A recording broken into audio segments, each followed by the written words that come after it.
As a beautiful woman, one of the most powerful things you'll ever learn is how to be strict with your energy. Not rigid, not aggressive, just spiritually disciplined. Because beauty isn't just something people see, it's something people feel. Your presence radiates, your aura speaks, your femininity amplifies every room you enter. And the moment you carry a high frequency, you attract everything. People who honor your light and people who want to drain it. That's why spiritually, being strict is not a personality trait, it's a survival skill. Your aura is a high value resource.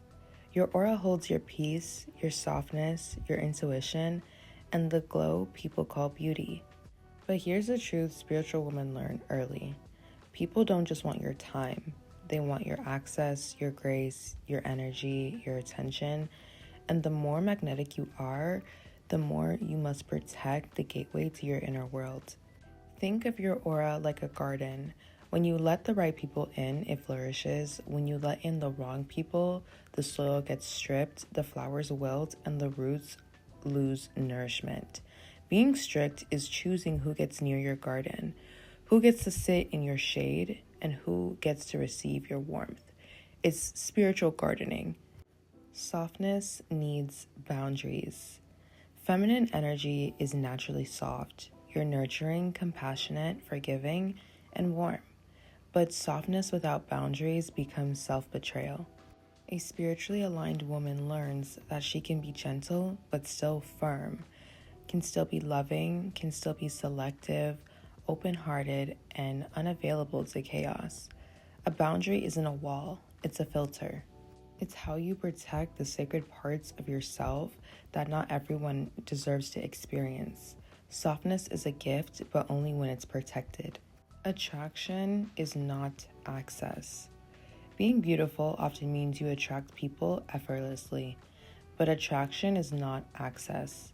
Just because someone approaches you with admiration doesn't mean they come with good intentions. Some are drawn to your light because they want to grow with you. Others are drawn to your light because they want to use it. This is where strictness becomes more of spiritual discernment. You don't just give the same version of you to everyone. You don't let strangers handle you like someone who's earned their place. Your energy should feel earned, not given away freely. That's how you maintain your value in a world that treats beauty like an open invitation. Narcissists and energy vampires, how they target you. Now let's talk spiritually about narcissists, manipulators, and energy vampires, because these are the exact people who test a beautiful woman's boundaries the hardest. Narcissists don't just look for affection, they look for openings. And what those openings might look like is a woman who overexplains herself, a woman who doubts herself, forgives too quickly, who wants to understand instead of walking away, and a woman with natural empathy.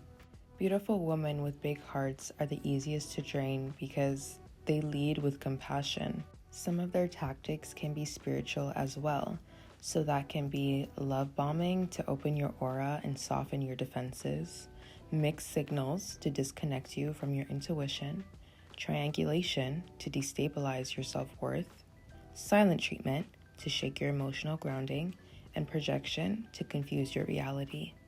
They essentially weaponize your empathy against you. And let's be very clear, energy vampires do not feed on love, they feed on reaction. Anger gives them energy, confusion gives them energy, defensiveness gives them energy. This is why your strictness is a threat to them. Once you stop reacting, they no longer have access to your emotional frequency. Your peace becomes starvation, right? A woman who is calm, centered, and strict cannot be controlled. Spiritual intuition is your gatekeeper. Spiritual women often feel red flags before they see them. You'll sense something is off. You'll feel a heaviness. Your spirit will whisper, this person is not aligned with you. But sometimes you override that whisper to give someone the benefit of the doubt. And I know that's very relatable for all of us. And being strict is the opposite of that. It means trusting your spirit the first time, not the second, not the third, not after they break you, the first time. I also want to add a bonus of cons of having the wrong people in your life. So let's start with 1. They distort your self-image. Being around people who don't truly value you will slowly chip away at your confidence. This will show up as you second-guessing your intuition, apologizing for things you didn't do, and feeling like you're too much or not enough. 2. They block the right people from entering. Think of it as your energy having limited spots. If the seats are filled with chaos, God has nowhere to place the right people who are aligned with you in those spots. So this will delay healthy friendships, quality romantic partners, and business opportunities. 3, they normalize dysfunction. When you stay too close to someone whose behavior is inconsistent, selfish, manipulative, you start treating that as normal. And examples are thinking disrespect is just their personality, accepting the bare minimum, and confusing mixed signals for chemistry. 4, they interrupt your spiritual alignment. Your intuition gets quieter when you're surrounded by noise. This causes emotional confusion, feeling disconnected from your purpose, missed red flags, and feeling like your life keeps stalling. 5, they lower your standards without you noticing. You slowly adapt to what you're around. Examples are tolerating poor communication, accepting inconsistency, giving more than you receive, and staying quiet to keep the peace. 6, they influence your decisions in subtle ways.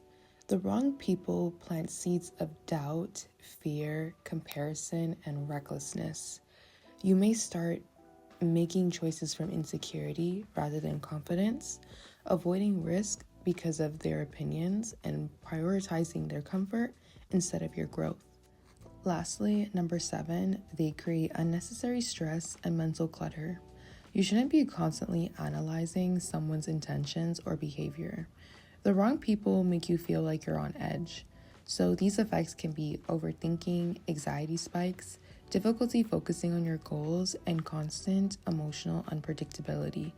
I'm not gonna lie, this video was very triggering for me because I didn't realize this topic would be this triggering for me, but I'm currently coming out of something fresh. I think maybe like 2.5 months now, and a lot of these things I've done myself, and it's very eye-opening for someone like me who generally wants the best for people, is kind, open, and usually wants to give people chances, and it really doesn't benefit you. And it hurts, especially when you're in a romantic relationship as well, because I don't know, it's different, right? And it's how I've operated through majority of my life, right? And you can't give that to everybody. You know, you have to reserve some things for yourself and make people earn certain parts of you, because some people really feel entitled to it, and it's very odd. And sometimes I'll get on myself for, choosing to be a good person, choosing to see potential and hope and all of these things, and wanting to give it a chance. But those people don't deserve it. A lot of people have never been loved by someone like you, and they do not know how to handle someone like you when they come across someone like you. So this was just very triggering, and I was trying so hard not to cry so I can finish this video, because I was supposed to do this 2 days ago, but yeah, it's been very interesting. But I also just want to share a little bit more with you guys, because I know a lot of people go through stuff like this, and sometimes you don't notice until it's too late.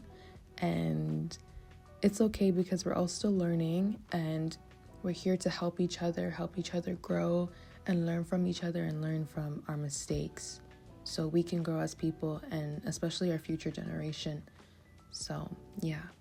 Being genuine, caring, loving, hoping for people, believing in their potential comes from strength and not stupidity.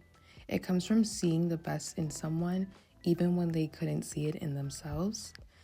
In their inability to meet you, understand you, or value you is a reflection of their limitations and not your worth. Part of transformation is self-forgiveness, forgiving yourself for what you didn't know, for what you tolerated, and for the times you cared more than you should have. Not in a shameful way, but in a compassionate, I understand myself better now kind of way. This chapter is about doing better because you finally know better and allowing the new, healed, elevated version of yourself to rise. So don't ever be hard on yourself for doing the right things or doing right by somebody, because that's what you're supposed to do. You know what I'm saying? So don't apologize for being a decent person by doing the right thing, because it's not your fault, right? Just allow to forgive yourself, and what you did for someone and what you show to someone and how you showed up is your superpower. So don't let other people take that away from you, and don't let that discourage you being kind to other people. Don't let that discourage you trying again. Take some time for yourself, analyze the situation, and assess and just move differently. I hope you guys enjoyed this video. Like, comment, and subscribe, and I'll see you guys in the next one.